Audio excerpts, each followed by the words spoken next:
mais crypto-monnaie souvent boo ko déggee rek Sénégal mooy arnaque nga ciy njëkk a xalaat parce que dañoo yàgg arnaquer nit ñi ci Sénégal ba pare crypto-monnaie nekk loo xam ne dañ ko ciy dugal moo buñ ciy dugal la te xamuñu luy vraiment crypto-monnaie te crypto-monnaie du dara loo xam ne monnaie boo xam ne du loo xam ne dañ koy laal du monnaie physique moom comme CFA dollar yi ngay laal billet 10 000 yeeg yooyu mais monnaie virtuelle sécurisée la léegi nag li mu anonyme moo tax souvent ñi arnaquer di utiliser crypto-monnaie pour laaj la pour nga déposer xaalis parce que boo ko déposer transaction yooyu ni mu anonymé maanaam lu ko kenn xamul moo tax ñoom ñu koy utiliser donc crypto nag du loolu du par exemple nit ñi koy utiliser pour sàcc wala pour def leneen mais pour transaction yoo xam ne ay anonymat lay am loolu nag la ci nit ñi ci ginnaaw di ci jublu di sàcc mais vraiment crypto nag mën nga ci nekk multimillionnaire wala multimilliardaire on a vraiment beaucoup d'exemples donc voilà crypto nag du loo xam ne compliqué na comprendre te ku ko bëgg a xam aussi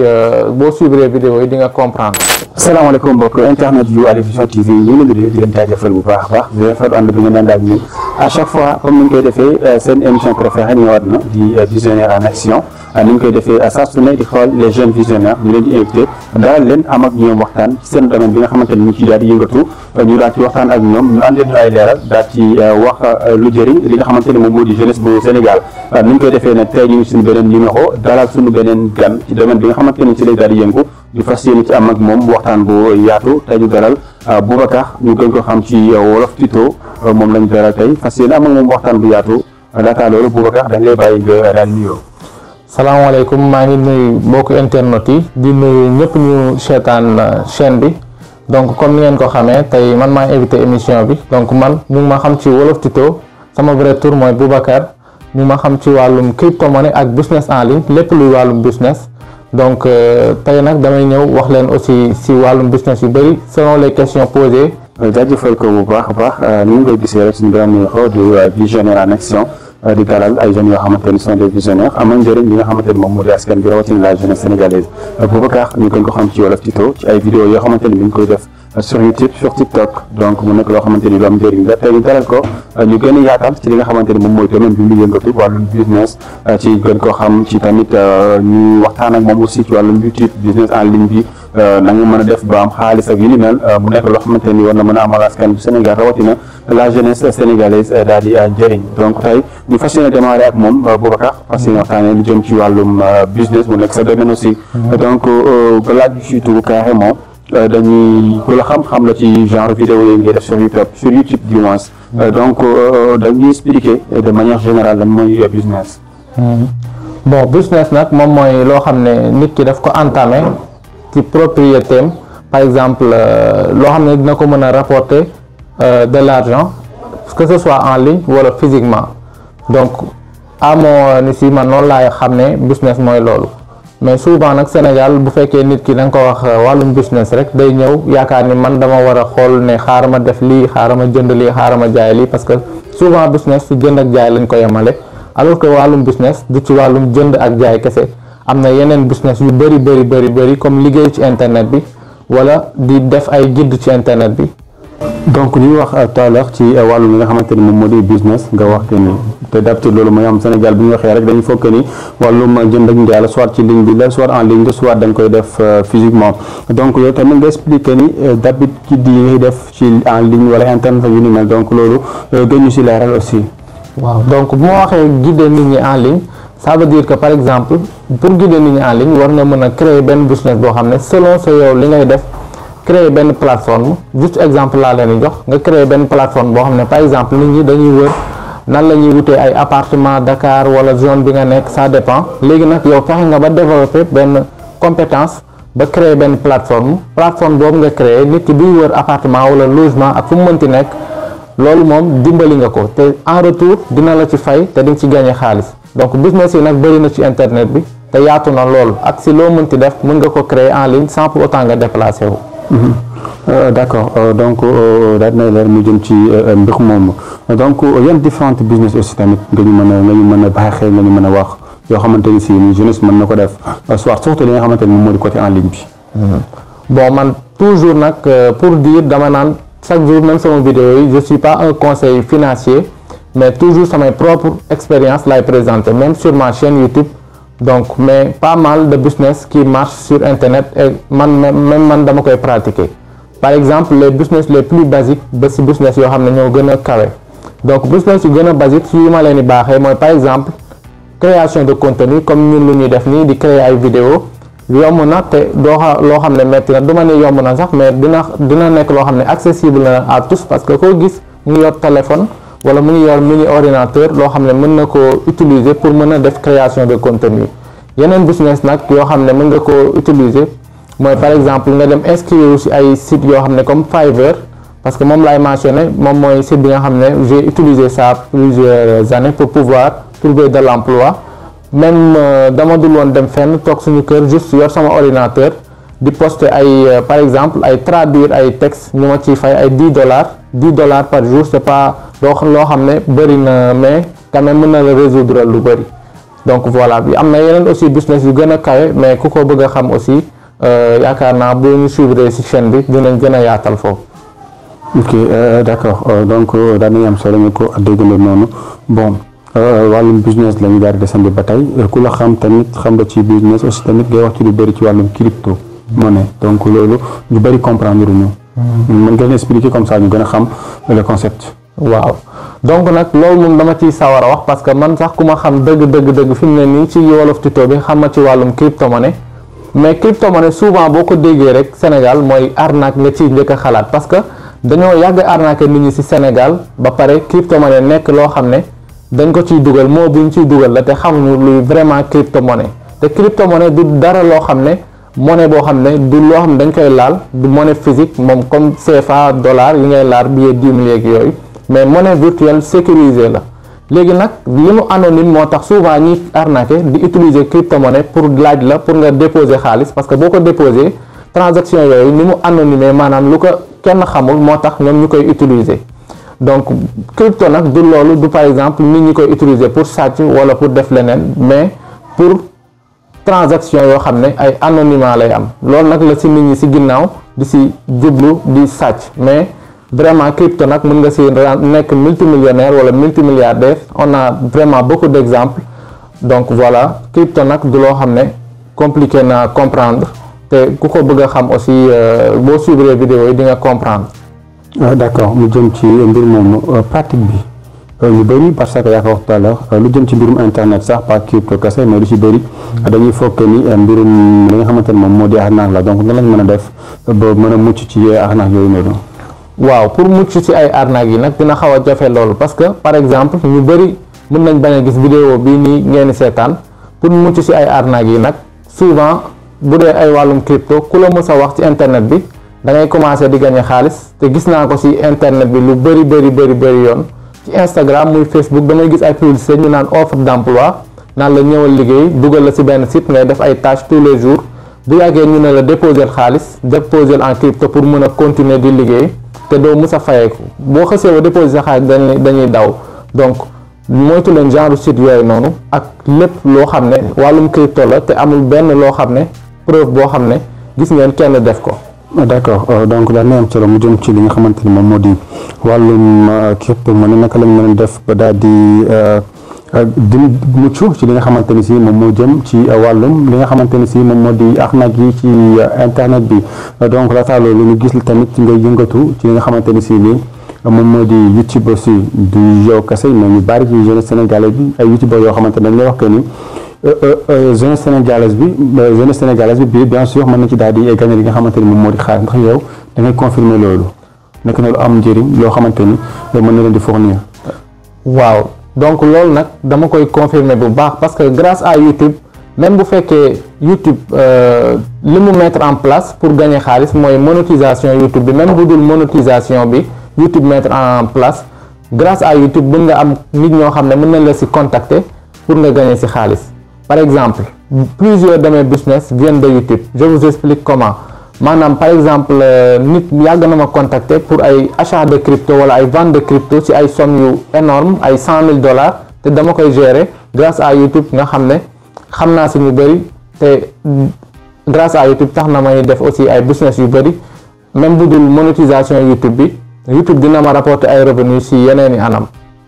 donc mu mel ni que ni wàllum YouTube bi daf lay jox visibilité boo xamante ni moom moo lay andil yeneen nit yoo xamante ni si xëy na à travers vidéo yi ngay def lay doon. waaw noonu la demee à travers vidéo yi may def la YouTube nit ñi bëri par exemple benn étranger mën na ñëw Sénégal pour bëgg retirer ay crypto-monnaie bu rechercher crypto-monnaie souvent samay vidéo mën na afficher par hasard léegi nag mën na ma contacter à partir de loolu comme ça directement rek ñu gérer ko transaction bi loolu nag YouTube mën na la ci rapporter revenu bu ko defee nag wàllum monétisation bi c'est vrai que compliqué na un peu parce que 3000 heures de visionnage ak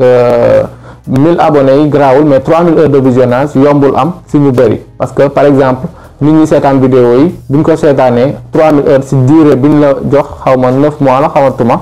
mais loolu noonu yombul waaye même bu dul loolu ñëpp war nañ mën a créer chaîne YouTube même bu ñu dul wane seen kanam parce que léegi loolu mooy tendance bi créer chaîne YouTube sans montrer son visage. d'accord donc ñoo ko déggandoo daal di am solo ci mbir moom li nga xamante ni si ni moom la jeunesse bi mën daal di gagner xaalis à travers li nga xamante ni si ni moom moo jëm ci wàllum li nga xamante ni moom moo di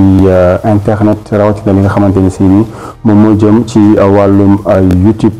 donc ñu wax tuuti encore ci wàllum business ñu waat si ñu ngi koy wax tout à l'heure bari nañ façon rawatina li nga xamante ni moom moo di en ligne bi moom la ñëpp di adopté jamono ji bëri na donc loolu lan lañ ci mën a wax mu mel ni que ni maanaam digitalisation bi nga xamante ni gis nañ ko ci commerce bi. donc digitalisation bi ci commerce bi lu am importance la parce que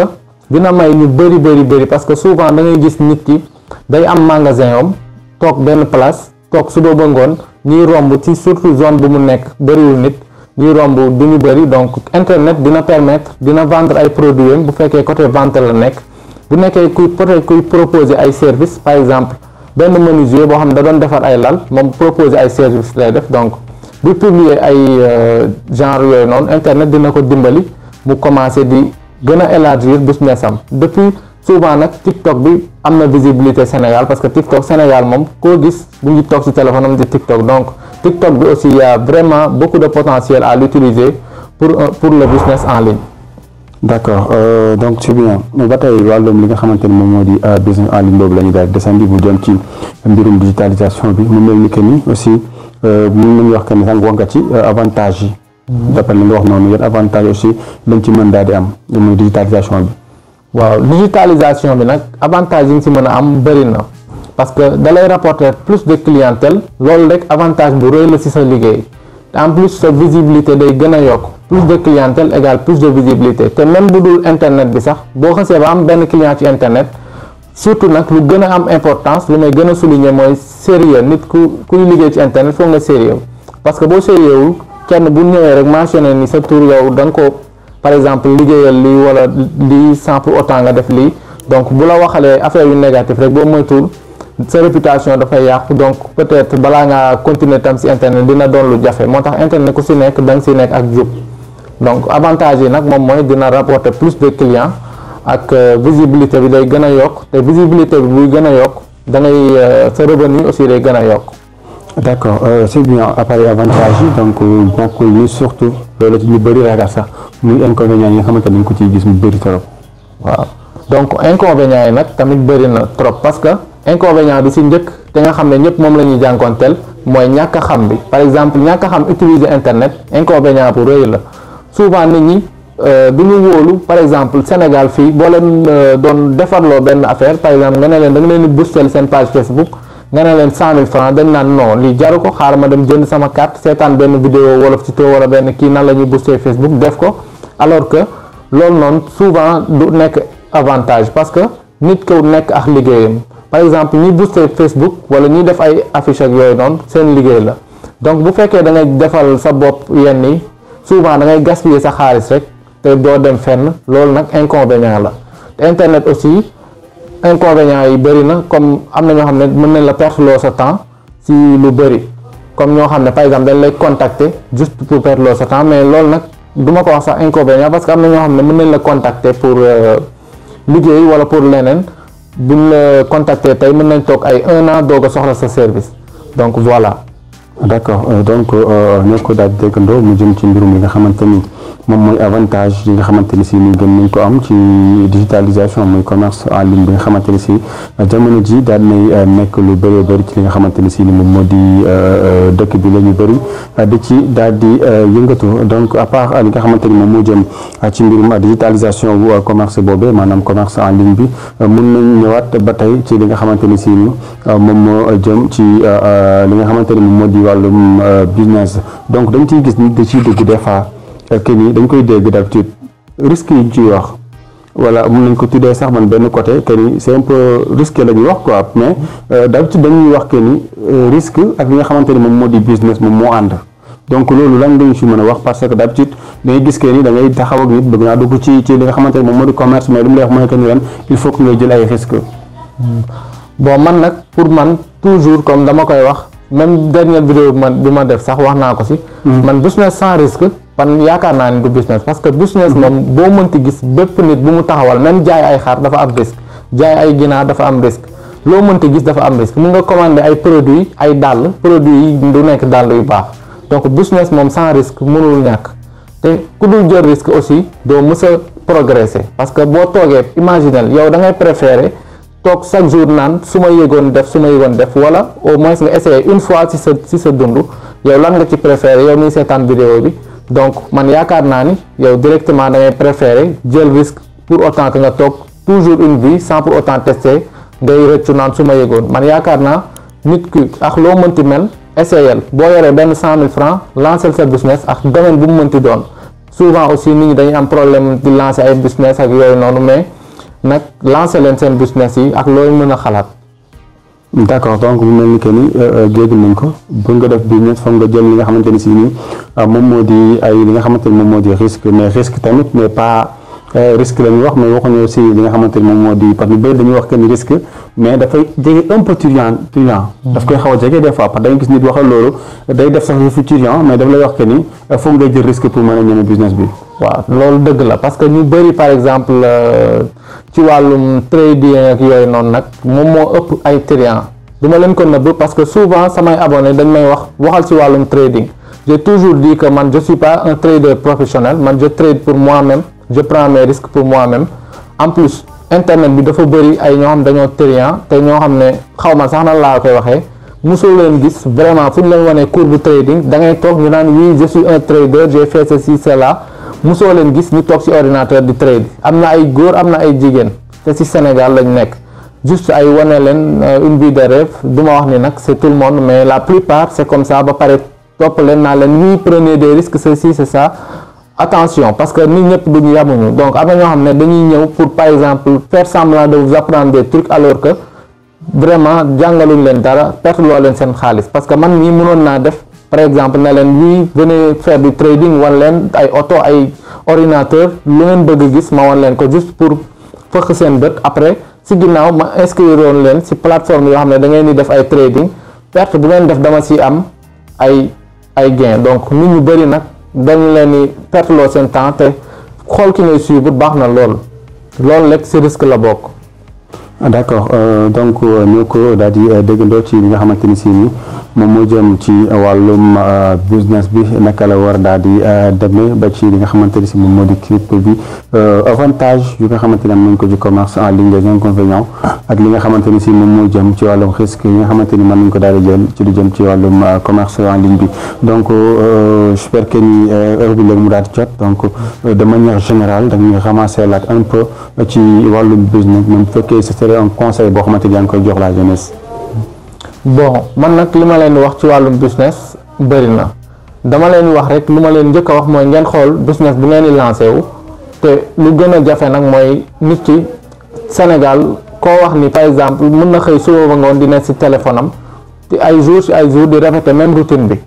pour autant boo ko waxee yow lu tax mënoo def li mënoo def laa mu ne waa lan laay def ban business laay créer. te business nag du yow kii moo la koy wax du man maa la koy wax du keneen man mën naa la ñëw wax crypto kii ñëw wax la leneen mais du toujours liñ lay wax ngay utiliser parce que man des fois par exemple damay seetaan kenn di wax ci wàllum beneen business boo xam ne concerné wu ma sax mais ci business bu muy wax noonu dina am ay yenn affaire yu ndawaan yoo xam ne dama ci intéressé ma recueillir ko def ko sama propre business te je vois que ça marche bien donc wàllum business nag amul ragal toujours amul xalaat comme nu ma koy waxee donc jël leen ay risques aussi pour def ay business mais pas di jël ay risques aussi pour def yenn business yi di topp yenn nit ñi te nit ki moom bu fekkee da nga ko topp pour mu jàngal waroo ko topp si par exemple am-amam wala li ngay gis mu lay wan wala di la wan ay oto ak ay xaalis parce que loolu ñëpp a ko mën man j'ai jamais montré d'argent sur mes vidéos à part juste des miniatures wala leneen mais voilà donc bu leen topp nit ki si ay xaalis yu mu leen wan wala si ay oto wala si ay kër donc si vous voulez vraiment lancer un business en ligne xool leen ku baax ku ngeen di suivre aussi ngeen pare pour investir parce que investir en soi aussi c'est très important par exemple jënd formation pour pouvoir investir en soi loolu investir en soi la jàngal sa bopp nag nekk na loo xam ne yombul waaye lu am njëriñ la parce que boo investir ci sa bopp bu ëllëgee yaa ci jëriñu voilà loolu laa amoon lu ma leen wax.